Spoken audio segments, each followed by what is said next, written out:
Guys, south কোরিয়ার দং university just একটা নতুন আপডেট পেলাম ইউনিভার্সিটি থেকে।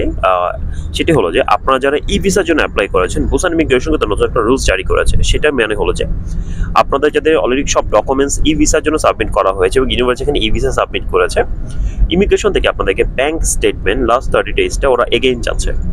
সো আপনারা যারা এজেন্সি থেকে আপনাদের দং ইউনিভার্সিটি আপনাদের অথরাইজড এজেন্সির মাধ্যমে অ্যাপ্লাই করেছেন, লাইক প্রাণবিন, যেমন আমরা আছে, এছাড়া ক্রিস্টাল আছে, এছাড়া কনসালটোপিডিয়া আছে, অ্যাম্পেল আছে, আদার্স যারা আছে আমরা অথরাইজড, বা আপনি সবার সাথে কন্ট্যাক্ট করতে পারেন। আপনাদের ডিজায়ার যে এজেন্সিগুলো আছে তাদের সাথে কমিউনিকেশন করে আপনার আপডেটটা পেয়ে যাবেন।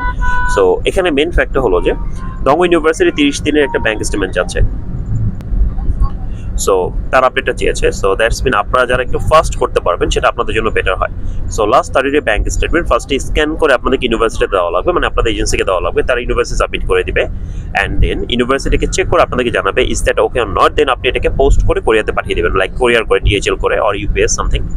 সো দেরি না করে এখন এটা ফাস্ট করে নেন, বিকজ যত ফাস্ট আপনি সাবমিট করবেন তত ফাস্ট কিন্তু ইমিগ্রেশন আপনার ডকুমেন্টসটা ফার্স্ট রিভিউ হবে।